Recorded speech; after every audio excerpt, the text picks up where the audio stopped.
Le trafic ferroviaire peine à reprendre après la panne des locomotives depuis bientôt 4 mois. Les services techniques s'attellent pour rapidement régler le problème. Le courant est de retour à Gao depuis une semaine, un grand soulagement pour les populations puisque les activités reprennent. Nous irons aux États-Unis pour faire le point du déroulé du procès de Donald Trump débuté hier. Mesdames et messieurs, bonsoir. Bienvenue dans ce journal. La grève des banques et établissements financiers qui devait débuter demain mercredi n'aura finalement pas lieu. Le syndicat des banques, le SINABEF et la PBF ont signé un procès-verbal de conciliation. La grève a été annoncée pour démarrer le 17 avril pour 72 heures, reconductible à partir du lundi 22 avril. Depuis novembre dernier, soit environ 4 mois, le train voyageur reliant Bamako à la Cité des Rails est en panne et la reprise se fait attendre. Djeneba Samake nous en dit plus. En novembre 2023, la locomotive du train numéro 15 a subi un choc survenu à environ 9 km de la gare ferroviaire de Maïna. Cet incident a contraint les trains voyageurs à une pause de plusieurs mois. Mais ce matin, des personnes ont indiqué avoir entendu des bruits du train depuis Kati et des informations sur les réseaux faisaient état de la reprise effective du trafic. Cependant, selon le coordinateur des groupements des syndicats et associations des cheminots du Mali, il s'agissait d'un train qui partait en mission. Bon, depuis l'arrêt du train jusqu'à nos jours, en mois de novembre à nos jours, les autorités, les responsables du chemin de fer ont entrepris la réparation technique de la voie, ainsi que les locomotives, nos deux locomotives qui avaient eu des problèmes. Techniquement, ils ont réparé ces deux locomotives et ainsi que la voie aussi. C'est un train spécial là, qui va uniquement pour une mission et revenir pour le moment. Ce n'est pas la reprise effective d'abord. Cet incident a engendré beaucoup de conséquences, selon Djibi Keita. L'arrêt de trafic ferroviaire entre Bamako et Kay, ça engendre beaucoup de conséquences. D'abord, vous n'êtes pas sans savoir que le tronçon sur la route Kay-Bamako n'est pas aujourd'hui praticable, c'est presque détérioré. Bon, le train aussi de voyageurs peut transporter, c'est un transport de masse. Donc, si ce train est à l'arrêt, les différentes gares, le train traverse à peu près 13 communes entre Bamako et Kay. Il y a beaucoup d'activités qui se mènent dans ces différentes gares économiques. Donc, avec l'arrêt, ça joue économiquement sur la région de Kay. Les autorités maliennes, par le biais du département des transports, avaient promis de reprendre les activités après l'accident. Malheureusement, cette promesse tarde à se concrétiser, ce qui entraîne l'impatience des populations riveraines en raison de la suspension de diverses activités liées au train. Toutefois, M. Keita a souligné qu'il y a des perspectives de développement pour la pérennisation de la reprise et que les autorités maliennes et sénégalaises sont en pourparlers pour que la reprise Dakar-Bamako puisse être effective. À Ménaka, la crise humanitaire semble s'améliorer. Selon M. Sidi Barka, président de la société civile de la région, le marché de Ménaka est depuis quelques jours à ravitailler. Une situation qui réjouit les populations. Cependant, les prix des denrées de première nécessité font toujours débat et n'ont pas diminué malgré le ravitaillement du marché. Pour rappel, il y a quelques mois de cela, les populations se plaignaient encore de la vie chère dans la ville et des vivres comme le riz, le mil étaient vendus à des prix exorbitants. À Gao, cette fois-ci, les populations se réjouissent depuis plusieurs jours du retour de l'électricité dans la ville. Contacté ce mardi par Assetoumani Koulibaly, beaucoup saluent ce retour. Patients, résistants, les Gaois l'ont été. Plus d'une semaine durant, les habitants de la ville ont connu le noir total. En ce 16 avril, cela semble être un mauvais souvenir. À Gao, depuis la veille de la fête, l'électricité a fait son grand retour, permettant ainsi une reprise des activités. Selon des sources, ce changement est dû au fait que la ville a été dotée en groupe électrogène. Effectivement, ça fait plus d'une semaine que nous avons constaté que la fourniture d'électricité est plus ou moins normale. Il arrive parfois qu'il y ait quelques petites coupures dans certains quartiers, mais rarement ça dépasse 30 minutes.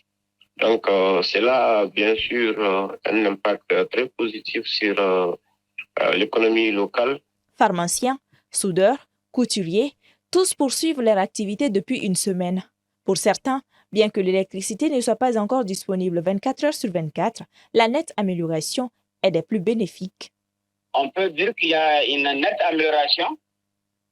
On se rappelle que juste au début du Ramadan, pratiquement, il n'y avait plus d'électricité à Gao. On a fait une dizaine de jours comme ça, dans des conditions très difficiles. Mais juste au milieu du mois du Ramadan, il y a eu des améliorations par rapport à certains groupes, je crois, qui ont été mis en place et puis les anciens réparés. De sorte qu'on est arrivé à quelque chose comme 12 heures à 14 heures par jour. Quand il n'y avait pas la fourniture n'était pas normale, ça a affecté effectivement beaucoup de petites et moyennes entreprises, c'est-à-dire ceux qui mènent les petites activités à travers les soudures, la menuiserie, et même ceux qui sont dans l'agroalimentaire et autres là. Donc, c'est surtout ça. Nous sommes réellement très satisfaits que ces problèmes soient résolus. Un des plus grands points positifs de ce retour de l'électricité est le fait qu'il maintiendra la ville en sécurité. Selon le constat de nos interlocuteurs, la vie reprend son cours après 3 semaines de grandes difficultés dues à l'électricité. À Kadiolo, dans la région de Sikasso, les enseignants ont décrété un arrêt de travail depuis hier et ce jusqu'au vendredi prochain. Les raisons avec Soumaïla Fane dans le Focus Éducation. Dans la commune de Kadiolo et région de Sikasso, les écoles sont fermées depuis hier lundi 15 avril. Les enseignants de la localité ont décidé d'observer un arrêt de travail. C'est suite à la mutation d'un enseignant de la ville de Kadiolo. Cet enseignant souffre d'une maladie respiratoire et il dispose d'un certificat médical qui lui est délivré par un agent compétent. Et lorsque nous avons appris la mutation de l'enseignant, donc de la ville de Kadiolo à une dizaine de kilomètres de Kadiolo, sachant qu'il souffre d'une maladie respiratoire, on a approché l'administration scolaire pour les expliquer cela. Mais l'administration scolaire n'a pas voulu revenir à sa décision. Ainsi, après cet échange avec le DECAP et un autre avec le préfet de la localité, les enseignants estiment n'avoir obtenu aucun point d'accord. La grève étant le dernier recours des syndicats, nous avons jugé nécessaire de poser un acte et on a établi le préavis d'arrêt de travail le 25 mars et ça a débuté hier le 15 avril 2024. Actuellement, nous sommes en arrêt de travail durant cette semaine et ça sera reconduit s'il n'y a pas eu un consensus entre nous. Ça sera reconduit la semaine prochaine et nous sommes en rétention des notes depuis la signature du préavis de grève. Pour le directeur du CAP de la localité joint au téléphone, il dit, je cite, « Ma note de service portant cette mutation est motivée pour combler un manque réel d'enseignants en SNPC dans l'établissement d'accueil.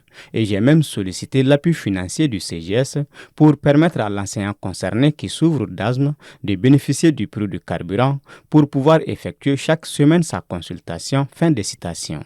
Parlons justice. La Cour pénale internationale a annoncé hier qu'elle rendra le 26 juin prochain son verdict dans l'affaire du Malien Ag Abdulaziz Ag Mohamed Ag Mahmoud dit Al-Hassan, accusé de crimes de guerre et de crimes contre l'humanité à Tombouctou. Le procès s'était ouvert en 2020, accusé de torture, viol et esclavage sexuel commun dans le cadre de mariage forcé et de destruction de mausolées à Tombouctou entre 2012 et 2013. Aux États-Unis, le procès de l'ancien président Donald Trump s'est ouvert hier lundi 15 avril à New York. Le milliardaire est poursuivi pour dissimulation de paiement destiné à acheter le silence d'une ancienne actrice de film X à quelques jours de l'élection de 2016. Le point des premières journées de procès avec Aminata Keïta. C'est la première fois qu'un ex-président américain comparaît devant la justice pénale. Le 45e président des États-Unis est inculpé pour 34 chefs d'accusation de falsification de documents comptables de son entreprise, la Trump Organization. Ces paiements auraient eu pour but, sous couvert de frais juridiques, d'acheter le silence de Stormy Daniels, une ancienne star de films pornographiques juste avant la présidentielle de 2016, qu'il avait remportée face à la candidate démocrate Hillary Clinton. Contre $130 000, Stormy Daniels aurait accepté de se taire sur une relation sexuelle avec Donald Trump 10 ans plus tôt, alors qu'il était déjà marié à Melania Trump. Le milliardaire a toujours nié cette relation et sa défense entend démontrer que les paiements relevaient de la sphère privée. À l'entame du procès hier, le candidat républicain a plaidé non coupable, affirmant que rien de tel ne s'est jamais produit auparavant, une attaque contre l'Amérique selon lui. M. Trump a poursuivi en dénonçant une persécution politique orchestrée selon lui par son successeur Joe Biden. Une majorité du premier groupe de 96 jurés potentiels au procès de Donald Trump s'est déclarée incapable de le juger équitablement et ont aussitôt été exemptés du procès. Quant aux procureurs, ils ont réclamé des amendes à l'encontre de Donald Trump qui a selon eux violé ces derniers jours sur les réseaux sociaux un ordre lui interdisant de critiquer les témoins. Sur ce point, le juge a fixé une audience au 23 avril. Les procureurs ont aussi demandé à ce qu'une vidéo devenue célèbre où on entendait l'ancien président se vanter d'attraper les femmes par leur sexe soit diffusée lors de l'audience. Au terme de cette première journée d'audience, Donald Trump a affirmé avoir un vrai problème avec le juge John Merchan, qui préside les débats au tribunal de Manhattan, assurant qu'il n'aurait pas droit à un procès équitable.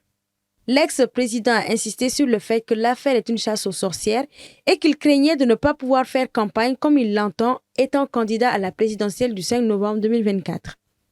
À noter que selon le média Le Monde, une condamnation n'empêcherait pas Donald Trump de se présenter à l'élection présidentielle ni de devenir président. Point final donc à ce 1945. Merci de votre constante fidélité. Le rendez-vous est pris pour demain, même heure, même chaîne. Bonsoir à tous.